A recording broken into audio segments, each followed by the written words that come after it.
Deep in the heart of Paris lives the richest woman in the world. She just inherited a $100 billion fortune from her family's company. It's enough money to buy every single NBA team in the league and still have $20 billion left over. And yet we know almost nothing about her. This woman is the heir to the most powerful cosmetics conglomerate on the planet. You probably pass by many of their products at the store today without even knowing it, but you wouldn't even recognize her if she walked past you on the streets. It's practically impossible to find a cosmetics brand that isn't owned by her family's company at this point. In fact, almost half of all skincare brands available on the planet are all controlled by this one company. Personal care products, makeup, hair, skincare, they own it all. And who is this mysterious company? L'Oreal. Everyone knows the name, their products are everywhere, and yet they've managed to keep their true power a secret from the public. And it's obvious why L'Oreal wants to stay low-key. A lawsuit filed, and attorneys talking today about their case against L'Oreal and a Chicago laboratory. They're accusing the companies of knowingly selling relaxers that could lead to cancer. Several women diagnosed with uterine cancer are now suing L'Oreal and other cosmetic companies after a recent study tied the illness to chemical hair straightening products. Now, scientists have discovered that an ingredient aiding in absorbing UVB radiation called octocrylene can degrade into a cancer-causing chemical when used or left unused for more than a year. Now, the already controversial ingredient can develop into benzophenone, an endocrine disruptor that is banned from food products in the U.S. Next time you're in the beauty supply store, you may want to take the time to read every single ingredient on the back of those products. And that may take some time, but it could save your life. A new study says a common chemical companies use for black hair care products can trigger breast cancer cells. My next guest has more on that ingredient you need to avoid. And there's one woman, one family getting rich from it all. The Betancourts. Meet Françoise Bettencourt-Meyers. She's the granddaughter of L'Oreal's founder and the richest woman on the planet. She's sitting on a fortune that's worth 15 times more than Donald Trump.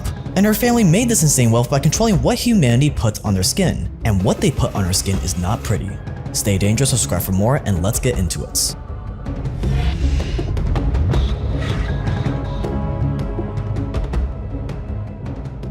(1909) Paris, France. 28-year-old Eugene Schuller is a chemist who's trying to figure out how to turn his scientific knowledge into a profitable enterprise. The son of two pastry shop owners, Eugene was always smart and hardworking, but it didn't seem like he was destined for anything out of the ordinary.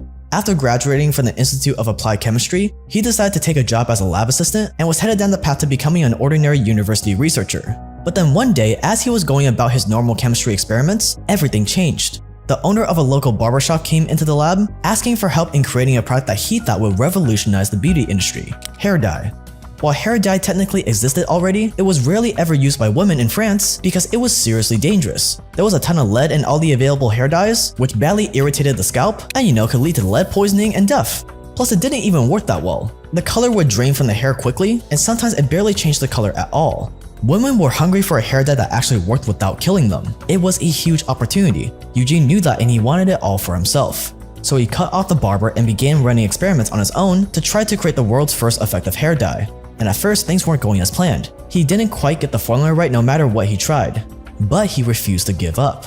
Eugene even tested his products on his own hair to try and get it right. But eventually, all that persistence paid off. Quote, "Finally, I had the good fortune which I think I deserved to obtain a product of excellent quality that allowed me at last to launch my company," end quote. He wrote when explaining his history. Eugene originally named the company the French Company of Inoffensive Hair Dyes, but quickly realized that it was too complicated and he changed it to something simpler, something catchier: L'Oreal. It was meant to sound like the French word auréole, which means halo, and it was the start of a revolution in the cosmetics industry. Eugene quickly went from selling his hair dyes to local hairdressers to controlling a beauty empire thanks to two things. The first was a proportional salary. Eugene developed a new way to pay his workers called a proportional salary. Instead of being paid hourly or weekly, they would earn proportionally to their production. If they didn't make enough products, they would get nothing. This saved Eugene tons of money, and it forced his employees to work as hard as possible if they wanted to take home a check. The second thing that changed his business was paid time off. Just as L'Oreal was coming up in the beauty industry and expanding its product base to things like sunscreen, a major change was brewing in American society: vacations. President Taft suggested that Americans needed some time off to relax and recharge every year. Eugene absolutely hated this concept, but it ended up working in his favor and it made him much more richer than he could have ever imagined. Since he was the best sunscreen seller on the block, his company blew up when people started taking to the beaches for summer vacation. By the time Eugene passed away in 1957, L'Oreal was well on its way to becoming the biggest beauty brand in the world. But then he died.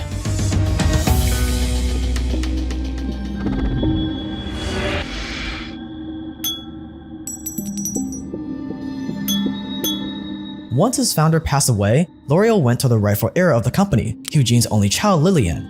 Lillian's mother died when she was just 5 years old, so she had an especially close relationship with her father Eugene, and she was also just as close to L'Oreal. She was involved in the company since she was just a teenager, so while other teens were running around getting into trouble or working at lowly service jobs, Lillian was busy apprenticing at L'Oreal from the age of 15 doing hands-on work. She spent most of her time mixing products and labeling products like any other intern would. At L'Oreal, Lillian also met the love of her life. His name was Andre Betancourt, the deputy chairman of L'Oreal. In 1950, the pair got married, and only a few years later, she inherited Daddy's company. When the company landed in her hands, it was a perfectly adequate corporation. But it wasn't enough. This new generation of L'Oreal wanted to take it to the next level. They wanted to take over the beauty industry, so they slowly started buying out all the other beauty brands on the markets. Moving on to another story, another acquisition earlier this week, French cosmetic group L'Oreal reportedly struck a deal with Brazil's Natura & Co to buy Aesop, its Australian luxury brand, at an enterprise value of $2.53 billion. L'Oreal East Africa, a subsidiary of L'Oreal International Beauty Company established in Kenya in 2011, has acquired 100% holdings of health and beauty range of products from Interconsumer Products Limited in a bid to broaden product offer on the East African market. 1964. L'Oreal splurges to acquire the beloved luxury brand Lancôme. That same year, they also purchased a perfume company. 1965. They buy a hair care brand this time, Garnier. 1968. L'Oreal is now the proud owner of André Courrèges, a fashion and perfume house. 1970. They acquire another skincare company called Biotherm. 1973. L'Oreal officially enters the pharmaceutical market with the acquisition of a company called Santa Labo, and then they go on to buy another 3 beauty companies the same year. 1977. Now they're buying stakes in media companies like the magazines Marie Claire and Cosmopolitan. After all, if you're a beauty company, why not have control over what society deems beautiful?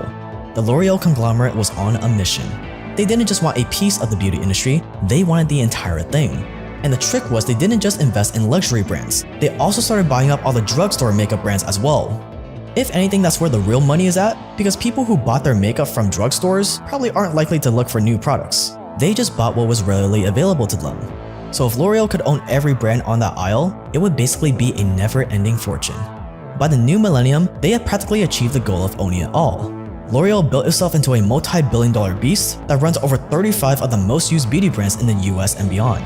But the thing about one company owning all the options is that it allows them to do whatever they want with their products.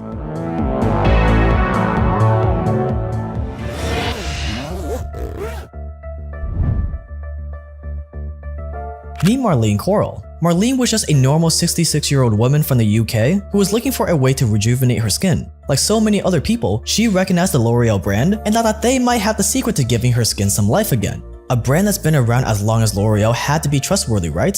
So Marlene purchased some of L'Oreal's Revitalift Laser Renew Anti-Aging Skin Cream at her local store. Quote, when I went into my local chemist, I spotted the L'Oreal Revitalift range and decided to give it a try, but it was the biggest mistake I ever made. After just 2 days of using the anti-aging cream, she looked in the mirror and was terrified by what she saw. Her entire face was swollen and covered in painful blisters. Quote, I was really frightened, especially as I have always taken great pride in my skin, end quotes. Marlene didn't waste any time. She rushed to the doctor where she had to get steroids and penicillin to fix her allergic reaction to L'Oreal's products. Her condition was so intensely painful that she had to take weeks off from work. It took her over 6 months before her skin kinda went back to normal, but she never fully recovered. Quote, I never had any problems with my skin. I am very healthy and look after myself. But now I have been left with skin problems as a result. Marlene was confused. She had been using anti-aging creams like that one her whole life and never experienced a reaction like that.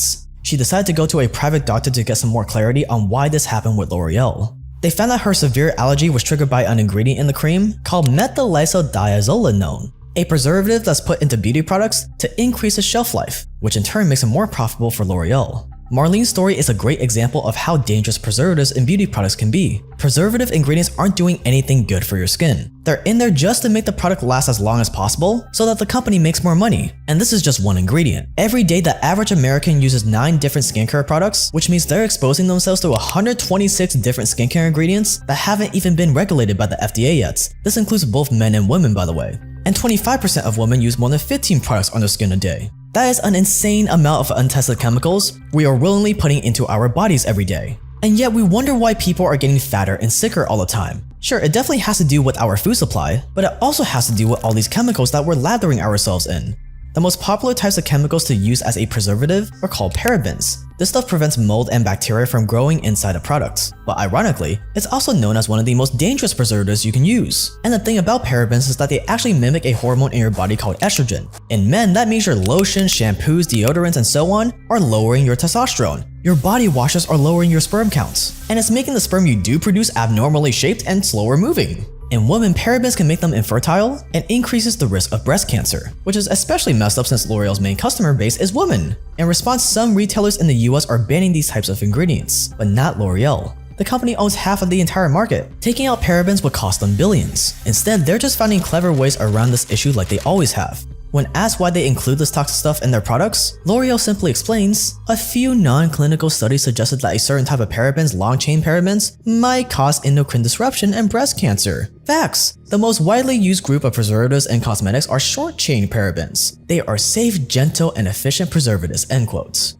And to obfuscate it even more, they just list out parabens using their technical names so that nobody recognizes them, like methylparaben or ethylparaben or propylparaben or isopropylparaben and so on. Seriously, check some of the personal care products you have lying around right now, and if they have anything with paraben in it, throw it out. But here's the thing, parabens are literally just the tip of the iceberg. You can watch our full video on personal care products on the Evil Food Supply YouTube channel if you want to learn what else to look out for. But Jake, this is just a tiny amount that I'm rubbing on my skin. It's not like I'm eating it. Well, in reality, putting it on your skin might be even worse than eating it. Every time you lather cream on your face or blend eyeshadow into your eyelids, it doesn't just sit on top of your skin. No, little tiny pieces of it sip right through directly into your bloodstream. Meaning that if there's toxic stuff in the products you use, which there most certainly are, it is easily making its way into your body.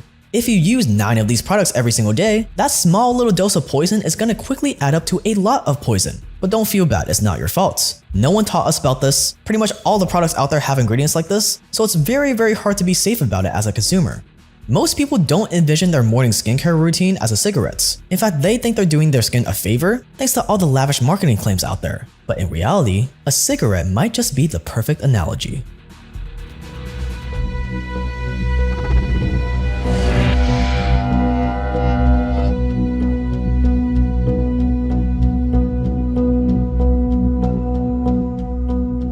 Something like face cream or lipstick looks simple once it's made its way into your shopping cart, but in reality, we're talking about very complex concoctions.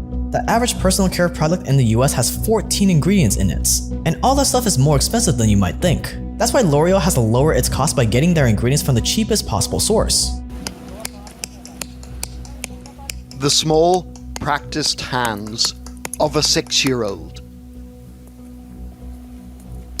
Shamil is breaking rocks at an Indian mine so that the Western world can sparkle. He and his fellow workers are mining mica. Among other things, this crystalline rock is used to make pearlescent paint for luxury cars. It is also what gives cosmetics the shimmer that's so in vogue these days. Mica is the thing that makes all those sparkly eyeshadows and highlighters shiny, but it's difficult to get and expensive if you're going through the proper channels. So instead of sourcing it ethically, big brands like L'Oreal buy it from these places. Today is payday. After 2.5 months of backbreaking work, Joseph, the buyer, arrives. Hello. Do you have the money? Tell me how many kilos is this? Around about 6 tons is it. 6 tons. For 6 tons of mica, the 9 of them will only receive a total of $240, and they'll get about half of it as Joseph deducts the cost of their food. A vicious cycle. Unregulated mines that provide the cheapest mica money can buy. By getting their ingredients from modern-day slaves, it saves beauty companies like L'Oreal billions, while these workers don't have any other choice. How do you feel about the fact that your work is going to generate so much money for somebody else? While L'Oreal insists that they're trying to clean up their supply chain, that's pretty much what every big conglomerate says and is nowhere near perfect. And mica is just one of the ingredients that L'Oreal is getting from sus places. There's also stuff like palm oil, which L'Oreal says it uses in skincare products to moisturize and soften skin. But the real reason why they love it is because it's really cheap. That's why lots of companies are destroying entire rainforests to make way for even more palm oil plantations. The rapid expansion of palm oil plantations has led to the destruction of huge areas of tropical rainforest, creating dangerous CO2 emissions and destroying the remaining habitats of already endangered species.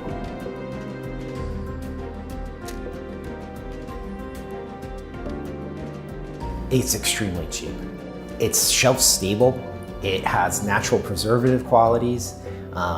It is a really good vegetable oil, but the fact is, it has been grown in a way that's caused a lot of environmental damage and has also impacted communities and the workers that have been employed to harvest the material.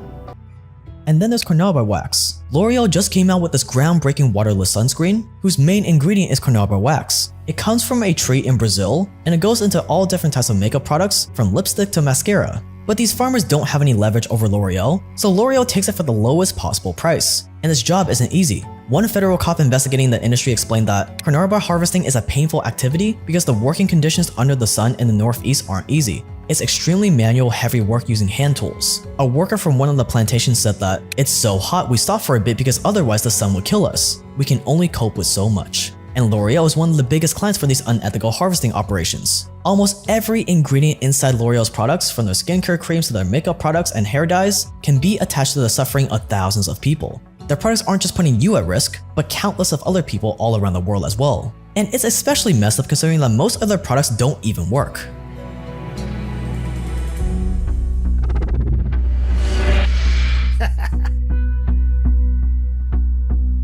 Possibly dangerous ingredients harvested by slaves? That's one thing. But the real punch in the gut is that L'Oreal's products, the ones that have earned the Bettencourt family hundreds of billions of dollars, don't even work. That's right, they have everyone lathering poisons on their face with the promise that they'll rejuvenate or repair their skin, but their products do absolutely nothing. L'Oreal's claims are so outlandish that they have been sued on multiple occasions in major lawsuits for lying about what their products do. Just a couple years ago, L'Oreal got called out in a class action lawsuit that said that they were defrauding shoppers thanks to the claims they made about two of their anti-wrinkle products. Their collagen moisture labels promise that they will smooth wrinkles and restore the skin's cushion, but the court says that their products simply can't do that. L'Oreal said that customers should have known that they were just exaggerating, but the court didn't agree with them and is still seeking damages. Another lawsuit said that L'Oreal was doing pretty much the same thing with the Revitalift Wrinkle Repair Cream, the same one that gave Marlene that scary allergic reaction.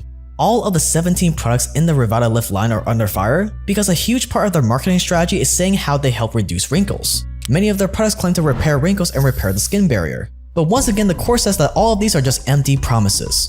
L'Oreal is just a bottle of lies. And right now you might be thinking, well, I'm just gonna not buy L'Oreal anymore. But that's where they got ya. Because L'Oreal is so big that they're almost impossible to escape at this point. There is a lip gloss that is very expensive, that is very bougie, and it's made by YSL. It is called YSL's Rouge Pur Glossy Stain. It is $45. Well, there's another lip gloss that looks very similar, and that is by L'Oreal. Except the L'Oreal lip gloss is only $1.97. Every product you pick off the shelf at Sephora or at a convenience store has a high chance of being owned by either L'Oreal or by one of the other giant conglomerates like Unilever that do pretty much the exact same horrible things. And even if you try to only buy cleaner looking products like Burt's Bees or Mrs. Meyer's for example, it's the same story. These two brands might look all natural, and they have that cute aesthetic that makes it look like a mom and pop brand, but in reality, Mrs. Meyer's is owned by S.C. Johnson, and Burt's Bees is owned by Clorox, and it has things like seed oils in it. This can make shopping for personal care products feel impossible because you never truly know what company is behind it and what is actually in their products. I ran into this very same problem. As I learned about how modern personal care products cripple your health, I realized that cutting these out is as important as your diets. But the problem was that even though there were all natural moisturizers and face creams on the market, I could never find one that I liked. All of them were too thick, too weird, they clogged up my skin, and most importantly, they didn't feel as satisfying to put on your skin compared to commercial lotions and creams that use all those toxic ingredients to get that smooth finish. So that's why we spent the last 6 months developing our own. And today I'm proud to finally unveil it. Introducing Evil Goods Whipped Tallow Honey Balm, an all-natural cream that you can use every day as a face cream, body lotion, or lip balm. And I'm proud to say that after testing everything, this is the best all-natural cream on the market. And it's the only thing that I use on my skin every day. It looks, feels, and smells just like a regular cream, and because it's made with just 4 all-natural ingredients, it will nourish your skin better than any other chemical cocktail on the markets. And you can pick it up right now on Amazon with the link below. We set out to use only the finest ingredients in our Whipped Tallow Honey Balm that are backed by both history and science. We use grass-fed and grass-finished beef tallow from cows that are raised right here in the US. Tallow is rich in skin-loving ingredients like vitamin D, E, choline, and fatty acids. We combine that with the antibacterial and anti-aging effects backed by studies of Manuka honey, a special strain of honey made only in Australia and New Zealand by bees that pollinate the native tea tree. We whisk in some organic cold-pressed olive oil for its moisturizing magic. We add in some extract from the pot marigold flower, a flower that has been used in skincare for centuries.